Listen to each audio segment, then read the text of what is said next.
சொல்லி இன்னைக்கு கோவை மாநகரத்தில் காங்கிரஸ் வந்து குற்றச்சாட்டு வச்சிருக்காங்க. இல்லை, எதுவாக இருந்தாலும் புதிய அரசு இப்போதுதான் பொறுப்பேற்றிருக்கிறது. முந்தைய அரசின் காலத்தில் தான் இது போன்ற நடவடிக்கை மேற்கொள்ளப்பட்டிருக்கிறது. நேற்றைய முன்தினம் கூட பல்வேறு நடவடிக்கை மேற்கொள்ளப்பட்டிருக்கிறது. நம்முடைய விடப்பட்ட டெண்டர்கள் இது கூடுதலாக இருக்கிறது என்பதாக விடுக்கப்பட்டிருக்கிறது. அவர்கிட்ட முடிவுகள் மேற்கொள்ளப்பட்டிருக்கிறது. இது மாதிரி வேகமான நடவடிக்கை தான் மேற்கொள்ளப்பட்டு வருகிறதே தவிர வேறு ஒன்றும் இல்லை. இதுதான் இப்போது நடைபெற்றுக் கொண்டிருக்கிற நிகழ்வு.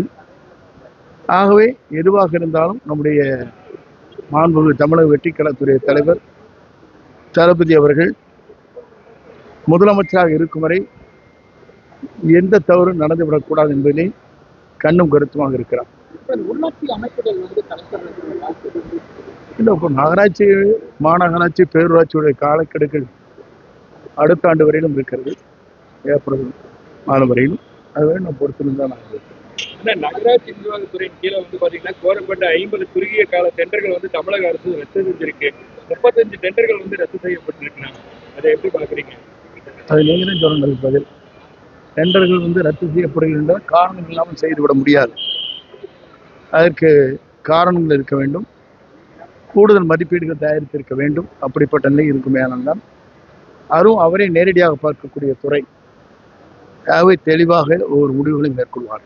ஆம்னி பேருந்து உரிமையாளர்கள் இப்ப லஞ்சம் கொடுக்கிறதுக்கு அரசு பேருந்து கட்டணத்தை நாங்களும் இம்ப்ளிமெண்ட் பண்றோம் அப்படின்னு இது ஒரு மகிழ்ச்சி தருகிற நிலை.